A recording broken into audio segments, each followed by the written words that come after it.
Au nom du Père et du Fils et du Saint-Esprit. Amen. La paix de Jésus soit dans votre maison, sa paix et sa joie. Alléluia. Nous lisons le Saint-Évangile selon Saint Jean, chapitre 5, versets 1 à 6. Que ta parole entre de mon esprit, ô Jésus, que ma bouche proclame ta parole et que mon cœur l'accueille. Amen.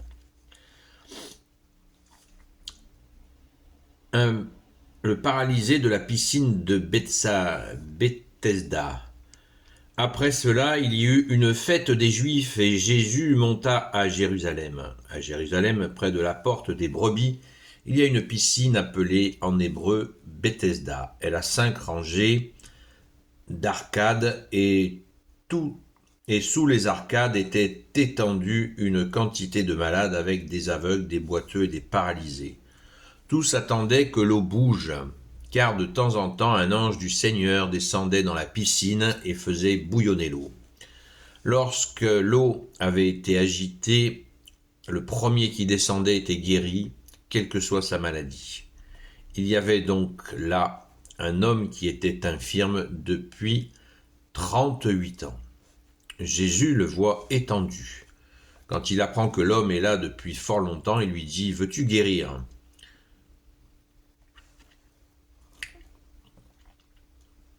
Seigneur, vous savez, je n'ai personne pour me jeter dans la piscine. Aussitôt l'eau a été agitée, et avant que j'y aille, un autre est déjà descendu. Jésus lui dit alors, lève-toi, prends ton brancard et marche. Au même moment, l'homme est guéri, il prend son brancard et il marche. Mais c'était un jour de sabbat. Les Juifs dirent à celui qui avait été guéri, c'est le sabbat, tu ne peux pas transporter ton brancard. Il leur répondit, celui qui m'a guéri m'a dit d'emporter mon brancard et de marcher. Ils lui demandèrent donc, mais qui est cet homme? Qui t'a dit, va, emporte-le? L'homme qui avait été guéri ne le savait pas, car Jésus avait disparu dans la foule. Plus tard cependant, Jésus le rencontre dans le temple et lui dit, te voilà guéri, ne pêche plus, car il pourrait arriver bien pire. L'homme alla donc dire aux Juifs que c'était Jésus qui l'avait guéri, et les Juifs s'indignèrent contre Jésus parce qu'il avait fait cela un jour du sabbat. Mais Jésus leur dit, mon Père est encore au travail, alors moi aussi je travaille. Ainsi Jésus ne se contentait pas de violer la loi du sabbat, mais encore, il appelait Dieu son propre Père, se faisant ainsi l'égal de Dieu. Avec cela, les Juifs avaient bien plus envie de le tuer. Merci Jésus pour ta parole. Alléluia.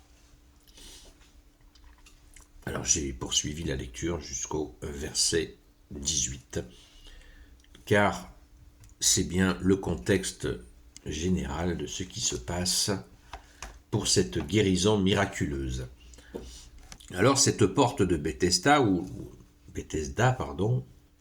il y avait donc un ange qui venait, peut-être était-ce l'archange Saint Raphaël, je ne sais pas, on peut peut-être l'imaginer. Mais, ça c'est moi qui le dis, une simple idée. Maintenant, on sait que ce lieu était un lieu donc très connu et qui montre un peu, qui symboliquement montre le passage à Jésus.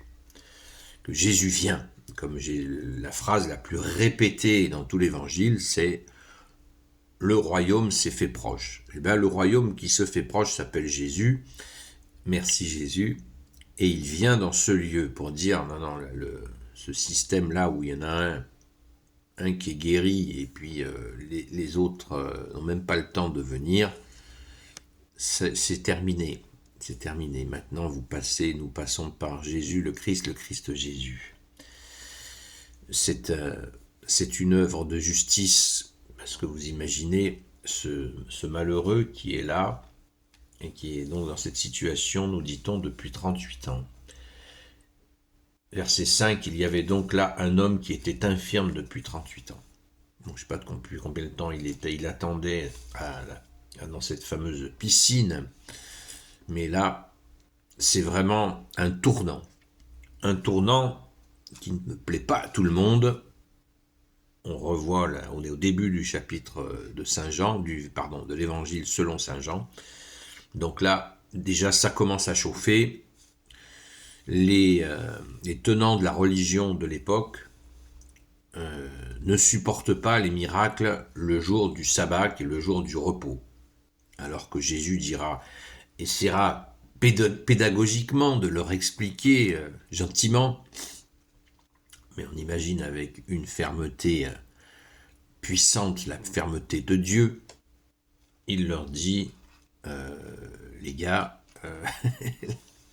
la meilleure façon d'honorer, puisque c'est un jour pour honorer Dieu le Père, la meilleure façon d'honorer mon Père, n'est-ce pas justement de faire un miracle et de libérer quelqu'un. Il leur dira en parlant d'une femme qui était que Jésus dit, c'est pas moi qui le dis, qu'il dit que le diable la tenait courbée depuis 18 ans. 18 ans. Et Jésus la relève. Et un jour de sabbat, et par-dessus le marché, en pleine synagogue. Chaud patate. Donc là, ils ont pété les plombs. Mais vous imaginez la dureté des cœurs de ces personnes. Je pense que ça, c'est à méditer pour nous. La dureté des cœurs pour ces gens qui n'arrivaient pas, qui étaient tellement bloqués dans leur concept de loi. Je rappelle, il y avait 10 commandements d'amour de Moïse, et reçus par le Père l'Éternel, Père de Jésus, notre Père, et ils en ont fait 613 commandements. Ça laisse absolument pantois. Et là, il voit quelqu'un, le mec, ça fait 38 ans qu'il est paralysé, le voilà, il prend ton grabat, il prend son brancard, le mec, il marche alors qu'il était infirme. Et comment ne pas être joyeux de quelqu'un qui est guéri? Et en plus, ce jour de glorification du Seigneur. Personnellement, ça dépasse tout entendement. Ça dépasse tout entendement. Je sais pas. Mais ça nous donne bien la mesure, et d'où on comprend pourquoi Jésus est venu.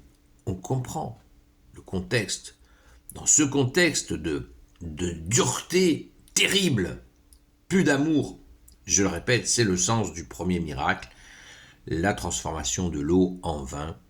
C'était en plus de l'eau qui servait aux ablutions, et cette eau est transformée en vin. Notre Sainte Mère Marie avait dit à Jésus, ils n'ont plus de vin. Ça voulait dire, ils n'ont plus de joie. Le vin, c'est le symbole de la joie, de l'allégresse. Et Jésus va redonner le vin, l'amour. Le vin, c'est l'évangile, la joie de l'évangile. Et c'est ça que Jésus, il n'y a pas que ça, mais bien sûr que c'est ça, c'est que Jésus est venu ramener cet amour de Dieu en face à face avec lui, en cœur à cœur avec toi, bien-aimé Jésus. C'est pour ça qu'on dit bien-aimé Jésus, parce qu'il est venu nous aimer, et ça déclenche notre amour. Merci Jésus, c'est extraordinaire, c'est la joie des joies.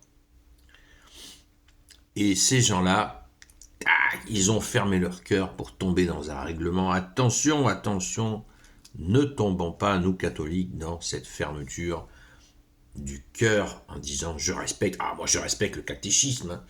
Attention, mais attention à la dureté. Ne durcis pas le psaume.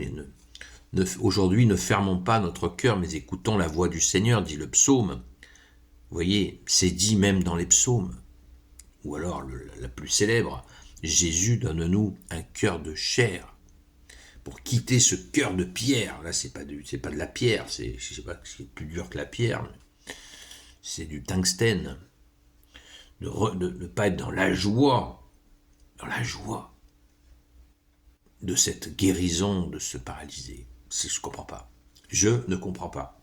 Si quelqu'un comprend, peut m'expliquer, mais je pense que ce que je comprends, c'est que l'intellect peut vraiment s'enfermer dans une dureté.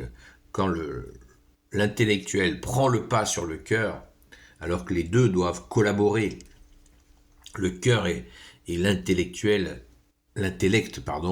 doivent collaborer, comme la grâce avec les œuvres. Merci Jésus, alléluia. De nous y aider, s'il te plaît Jésus, alléluia. Gloire au Père, au Fils et au Saint-Esprit, maintenant et toujours, et pour l'éternité. Amen. Ô Jésus, toi qui peux tout et qui portes tout, toi le Sauveur, toi l'Emmanuel, je te confie toutes celles et ceux qui regarderont cette vidéo, ainsi que leurs proches, selon ta seule volonté, ô Jésus. Sainte Marie, Reine des cieux, toi l'Immaculée Conception, toi qui écrases le serpent, toi qui es la lune sous tes pas, toi notre Mère, Notre-Dame. Saint Joseph, toi le juste et le saint, toi le sage, toi la terreur des démons, toi le saint gardien de la Sainte Église catholique et apostolique. Sainte Marie-Madeleine, notre chère sainte patronne, et vous tous les saints et saintes, amis de Jésus.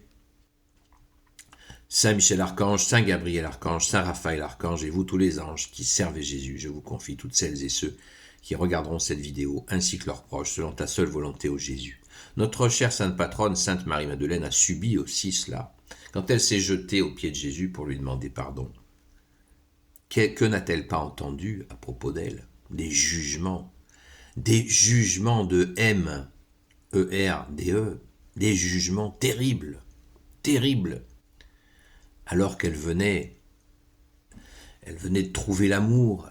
Elle pleurait sur les pieds de Jésus, elle essuyait en totale humilité avec ses cheveux les pieds de Jésus, et elle n'a subi que colibets et insultes.